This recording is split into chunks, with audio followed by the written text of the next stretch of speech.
World war की इस घटना को वहीं पर दबा दिया गया, आम आदमी इसको नहीं जानता। उस मंजर को देखने के बाद अनऑफिशियली सैनिकों ने अपने हथियार को नीचे रख दिया, जबकि इस बात की कोई गारंटी नहीं थी कि सामने वाली सेना उन पर गोली नहीं चलाएगी।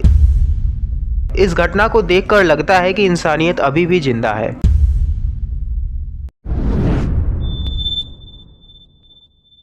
आप सभी वर्ल्ड वॉर 1 से तो परिचित हैं, जिसमें मानव इतिहास को झकझोर कर रख दिया। हारी हुई देशों में सत्ता परिवर्तन हुआ, लोगों को भूखमरी का सामना करना पड़ा, देशों में इकोनॉमिक्स क्राइसिस आई, युद्ध खत्म होने के बाद भी कई दिनों तक शांति का माहौल नहीं बन सका। लेकिन क्या आपको पता है कि युद्ध के बीच में एक ऐसा भी पल आया जिसमें दोनों तरफ के सैनिक आपस में गले मिले और बधाइयां भी दी।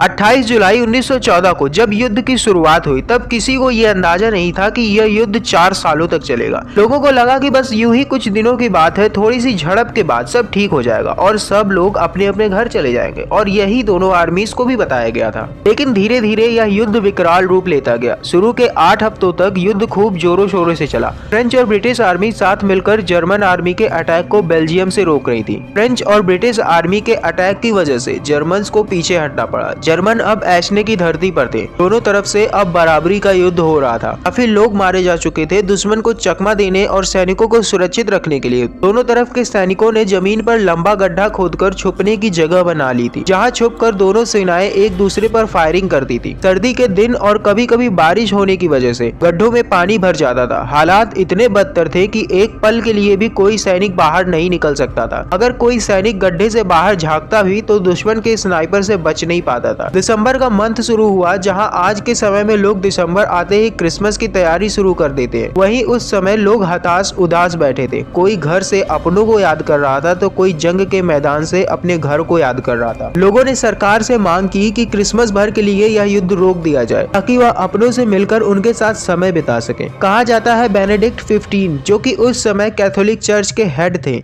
उन्होंने सरकारों से विनती की कि युद्ध को क्रिसमस भर के लिए रोक दिया जाए, पर इसका कोई फर्क नहीं पड़ा। युद्ध जारी रहा। क्रिसमस पास आता जा रहा था और सैनिक अपने घरों से दूर अपनी जान पर खेल रहे थे। लेकिन अचानक इस युद्ध में एक मोड़ आता है। 24 दिसंबर की रात को जर्मन सोल्जर्स के गड्ढों से आवाजें आने लगती है। जर्मन सोल्जर्स क्रिसमस सॉन्ग गा रहे थे। जब सामने वाली आर्मी यह सुनती है तो पाती है कि यह सॉन्ग क्रिसमस विश का है, और जर्मन सोल्जर्स जोर जोर से मैरी क्रिसमस विश कर रहे थे। तभी दोनों तरफ के सीनियर्स के बीच अनऑफिशियली गोलीबारी रोकने का एक समझौता हो जाता है, और हिम्मत करके सोल्जर्स अपने गड्ढों से बाहर आने लगते हैं। सोचिए वो सोल्जर्स भी कितने परेशान हो चुके थे, जो अपनी जान पर खेलकर गड्ढों से बाहर आ रहे थे, जबकि इस बात का भरोसा भी नहीं किया जा सकता था कि सामने वाली आर्मी गोली नहीं चलाएगी।